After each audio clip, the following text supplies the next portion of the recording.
अच्छा दोस्तों, कैसे हैं आप लोग? उम्मीद करता हूँ बहुत अच्छे होंगे और बहुत बढ़िया तरीके से आप लोग अपनी दिल्ली पुलिस की तैयारी कर रहे होंगे। आज इस वीडियो में मैं बात करने वाला हूँ दिल्ली पुलिस के क्या-क्या आपके इवेंट होते हैं और क्या-क्या डॉक्यूमेंटेशन का वहाँ पे काम होता है। और पहले रनिंग होती है कि आपकी हाई जंप होती है कि लॉन्ग जंप होती है, इन सब चीज़ों के बारे में हम लोग इस वीडियो में बात करने वाले हैं। ये वीडियो उन सभी लोगों के लिए भी हेल्पफुल रहेगी जो आने वाले समय में भी दिल्ली पुलिस की तैयारी करेंगे। सबसे पहले जब आप फिजिकल देने के लिए जाते हैं तो सबसे पहले आपके डॉक्यूमेंटेशन का काम होता है, जहाँ आपके सारे डॉक्यूमेंट जमा करवा लिए जाते हैं जो उनके नेसेसरी डॉक्यूमेंट होंगे। और जितने भी डॉक्यूमेंट होंगे वो सारे आपके एडमिट कार्ड पर लिखे हुए होते हैं। और आपका जो ड्राइविंग लाइसेंस है वो भी जरूर होना चाहिए। अगर आप दिल्ली पुलिस के लिए अप्लाई किए हैं और आप मेल कैंडिडेट हैं तो आपके पास ड्राइविंग लाइसेंस जरूर होना चाहिए। अगर आप फीमेल कैंडिडेट हैं तो आपको ड्राइविंग लाइसेंस की जरूरत नहीं होती है।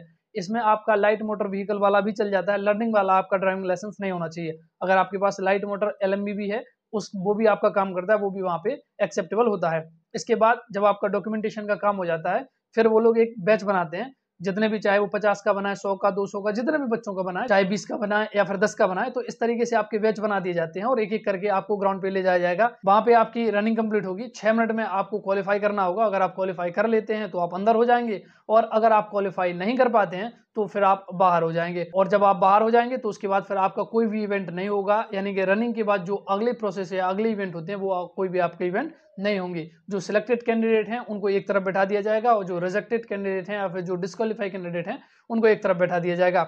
इसके बाद फिर जो सिलेक्टेड कैंडिडेट हैं उनको ले जाया जाएगा कि लॉन्ग जंप और हाई जंप के लिए। इसमें सबसे पहले आपकी लॉन्ग जंप होगी। आप सभी को पता होगा कि दिल्ली पुलिस में आपकी 14 फुट लॉन्ग जंप है।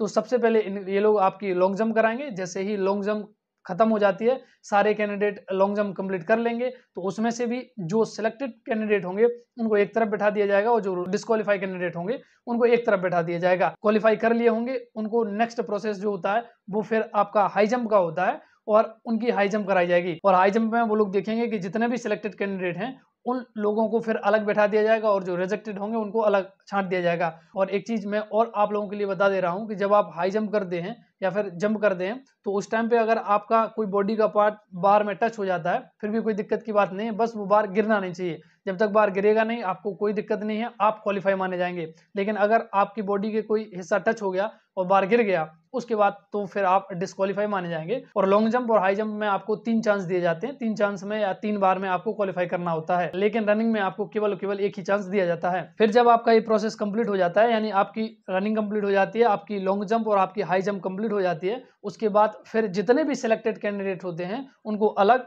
और जितने डिस्क्वालीफाई कैंडिडेट होते हैं उनको अलग। तो जो क्वालिफाई कैंडिडेट होते हैं उनको ले जाया जाता है हाइट और चेस्ट के लिए। तो फिर सभी लोगों को लाइन से बैठा दिया जाएगा एक एक करके, या नंबर वाइज या चेस्ट नंबर वाइज। वो चेस्ट नंबर वहां पे देते हैं आपको, चेस्ट नंबर वाइज सब एक एक करके आएंगे और उनका वहां पे हाइट और चेस्ट मापा जाएगा। पहले आपकी हाइट मापी जाएगी। हाइट पूरी 170 सेंटीमीटर अगर आपकी है तो आपको घबराने की जरूरत नहीं है। हाँ, अगर आपकी 169 सेंटीमीटर है तभी आपको घबराने की जरूरत है। अगर आपकी 170 सेंटीमीटर है, आपकी वो 10 बार नहीं, 20 बार नहीं, 50 बार। भाई कल के दिन जब आप लोग सिलेक्ट हो जाओगे तो आने वाले जो कैंडिडेट होंगे उनके लिए आप ही लोग तो जो सिलेक्शन का प्रोसीजर है वो कंप्लीट करवाओगे। इसी तरीके से आप लोग भी उनकी हाइट और चेस्ट मापोगे। तो वहां जो लोग होते हैं कोई अलग नहीं होते हैं, जितना उनसे कॉम्प्रोमाइज हो सकता है, यानी कि जितना पॉसिबल है उतना चीजें हो जाती हैं। यानी अगर आपकी 170 सेंटीमीटर है तो 170 वाले को लिया जाता है, उसमें कोई भी आपके घबराने की जरूरत नहीं होती है। फिर आपका चेस्ट मापा जाता है। कुछ ऐसे पतले बच्चे होते हैं जो बहुत ज्यादा पतले दुबले होते हैं और उनको ये डर लगता है कि हमारा चेस्ट है। देखो, अगर वो लोग चाहें तो आपका चेस्ट कैसे भी करके निकाल दें। मेरे साथ भी जब सीपीओ का हम लोग फिजिकल देने के लिए गए थे तो वहां पे एक लड़का बहुत दुबला पतला था, लेकिन उसका चेस्ट कंप्लीट कर दिए थे। भाई जो आपका चेस्ट है वो यहाँ से मापा जाता है, लेकिन जब किसी का बहुत ज्यादा कम होता है तो हल्का सा उसका ऊपर से माप देते हैं और उसका चेस्ट कंप्लीट हो जाता है। क्योंकि चेस्ट ऐसी चीज है कि आपके आने वाले समय में वो डेवलप हो जाएगा, और चेस्ट का जो उनका क्राइटेरिया वो कंप्लीट कर लोगे आप। लेकिन हाइट ऐसी चीज नहीं है ना कि आप बढ़ा लो, तो चेस्ट तो बढ़ाया जा सकता है। इसलिए चेस्ट में बहुत सारे लोगों को थोड़ा सा कॉम्प्रोमाइज कर लिया जाता है, बाकी हाइट में वहां पे कोई भी कॉम्प्रोमाइज नहीं किया जाता है। इस तरीके से आपका प्रोसेस होता है। पहले आपकी रनिंग होती है, फिर आपकी लॉन्ग जंप होती है, फिर आपकी हाई जंप होती है, उसके बाद फिर आपकी हाइट मापी जाएगी और आपका चेस्ट मापा जाएगा। सारा प्रोसीजर होने के बाद फिर आपको एक डॉक्यूमेंट दिया जाएगा, उस पर आपको साइन करे जाएंगे। उस पर सभी चीजें लिखी होंगी, आप क्वालिफाई हैं कि डिस्क्वालीफाई हैं। और उसके बाद जितने भी लड़के क्वालिफाई होंगे वो खुशी खुशी हंसते हुए मुस्कुराते हुए आएंगे, और जो लोग डिस्क्वालीफाई हो जाएंगे वो थोड़ा मायूस होकर घर वापस जाएंगे। देखो, जब सिलेक्ट हो जाते हैं या फिर जब आप फिजिकल देने जाते हो और वहां सेलेक्ट हो जाते हो खासतौर से, तो जो सिलेक्शन की खुशी है वो थोड़ी सी अच्छी होती है। क्योंकि जब आप घर वालों को भी बताते हो कि हाँ मेरी रनिंग कंप्लीट हो गई है, तो एक मतलब एक पॉजिटिव चीज़ें फैल जाती है ना। वहीं अगर आप डिस्क्वालीफाई हो गए हो, फिर आप घर वालों को भी बताओ, दोस्तों को भी बताओ, किसी को भी बताओ, तो थोड़ा सा खुद में भी बुरा लगता है। और इसके बाद मैं बात करूँ थोड़ा सा कट ऑफ के बारे में, बहुत सारे बच्चे ऐसे होंगे जो अभी डर रहे हैं। देखो, अगर आप लोग क्वालिफाई हो और आपका स्कोर अच्छा है तो आपको डेफिनेटली जाना चाहिए, और आपकी फिजिकल अच्छा है तो आपको डेफिनेटली जाना चाहिए। भले ही आपको तो 0.1 नंबर अगर ज़्यादा है और अगर आपका फिजिकल अच्छा है तो आपको डेफिनेटली दिल्ली पुलिस का फिजिकल देने के लिए जाना चाहिए, चाहे आपकी रनिंग आ रही हो या नहीं आ रही हो, क्योंकि उससे आपको एक अनुभव मिलेगा। आप खुद से सोचो कि अगर एक बंदा ऐसा है जो अभी क्वालिफाई हुआ है और वो फिजिकल देने के लिए जाता है, भले ही वो वहां से डिस्क्वालीफाई हो जाता है, लेकिन उसके पास एक अनुभव होगा कि हाँ, फिजिकल में क्या क्या प्रोसेस होता है, किस तरीके से वहां पे काम होता है। तो जब वो नेक्स्ट भर्ती में, किसी भी भर्ती में वो जाएगा, तो उसको एक ये चीज पता ही होगी कि हाँ, किस तरीके से यहाँ पे चीजें होती हैं, किस तरीके से यहाँ पे वो लोग ट्रीट करते हैं, किस तरीके से यहाँ पे फिजिकल का जो प्रोसीजर होता है। लेकिन एक बच्चा ऐसा होगा जिसके नंबर अच्छे होंगे, रनिंग नहीं आ रही होगी, वो रनिंग देने नहीं जाएगा, तो वो उस चीज से वंचित रह जाएगा कि वहाँ के माहौल होता कैसा है फिजिकल में, वो इस चीज से हमेशा वंचित रहेगा। और जब नेक्स्ट वो एग्जाम देने के लिए जाएगा, नेक्स्ट फिजिकल देने के लिए जाएगा, उसमें वो बहुत ज्यादा डरा हुआ होगा क्योंकि उसके पास अनुभव नहीं होगा। तो आपके नंबर कितने भी हो, अगर आपका फिजिकल अच्छा भी हो या नहीं भी हो, फिर भी आपको फिजिकल देने जाना चाहिए, वहां से आपको एक अनुभव जरूर मिलेगा। तो ये सब आपका प्रोसेस होने वाला है। और देखो, एक पॉजिटिविटी अगर आप अपने अंदर लेके चलते हो और पॉजिटिविटी अगर लेके आप फिजिकल देने के लिए जाते हो, तो निश्चित रूप से आप लोग फिजिकल कंप्लीट करके आओगे। अभी बहुत सारे लड़के ऐसे होंगे जो 6.5 मिनट, पौने 7 मिनट तक अगर आपकी 1600 मीटर की रनिंग आ रही है, तब भी आप वहां पे जरूर जाना और देख लेना। जितने भी लड़के 20 सेकंड 30 सेकंड से अभी रह रहे हैं ना, यानी कि कोई ऐसा लड़का होगा जिसकी 1600 मीटर अभी 6.5 मिनट में कंप्लीट हो रही है, अगर आपकी भी हो रही है और आप देखोगे जब आप उस दिन दौड़ रहे होगे ना, तो आप 6 मिनट के अंदर आप 1600 मीटर की रनिंग जो है वो कंप्लीट करके आ जाओगे। देखो, ऐसा इसलिए होता है क्योंकि शुरू के जो 200 मीटर होते हैं ना, वो आपको खुद नहीं पता होता है कि आप कितनी स्पीड से दौड़ रहे हो। शुरू के 200-300 मीटर सब बच्चे खींच के दौड़ते हैं, और जब वो देख लेते हैं ना कि वो उस माहौल से थोड़े से आगे आ जाते हैं, उसके बाद फिर वो एक रिदम पकड़ते हैं।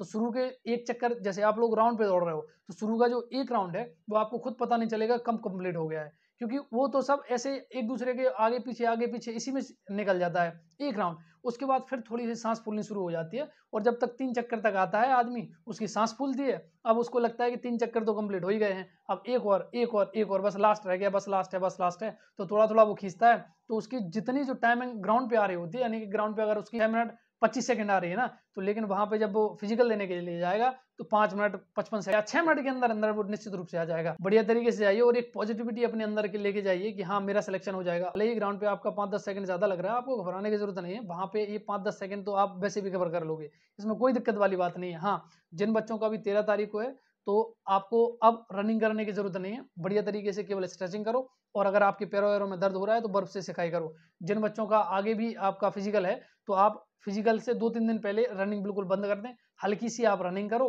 स्ट्रेचिंग करो, बस इतना बहुत है। शरीर को अब आराम दो, जितना भी आपने प्रैक्टिस करनी थी, जितनी मेहनत करनी थी, आप कर चुके हो। शरीर को आराम दो, ये नहीं कि आप अभी लगे हो दौड़ने के लिए और पता चला कि पाँव की नस खिंची हुई है, अब जब आप फिजिकल देने के लिए जा रहे हैं तो वहां पे दे नहीं पा रहे। ऐसी गलतियां मत करना। आप जब आपका फिजिकल हो उसके 2-3 दिन पहले से आपको फिजिकल करने की या रनिंग करने की बहुत ज़्यादा रनिंग करने की कोई ज़रूरत नहीं है। हल्की सी आप रनिंग करो, स्ट्रेचिंग करो और आराम से रिलैक्स करो। इतना करो, अच्छी डाइट लो, अच्छा खाना खाना और समय पे फिजिकल देने के लिए जाना। आप निश्चित रूप से फिजिकल मार के आओगे बढ़िया तरीके से, और बाद में फिर आप कमेंट भी करोगे कि हाँ भैया, आपने जो बताया था उस चीज़ को हमने फॉलो किया और हमारा फिजिकल कंप्लीट हो गया है। मुझे आशा है कि इस वीडियो को देखने के बाद आपके अंदर एक पॉजिटिविटी ज़रूर आई होगी। तो बहुत ज़्यादा मिलेंगे एक नेक्स्ट वीडियो के साथ। जय हिंद।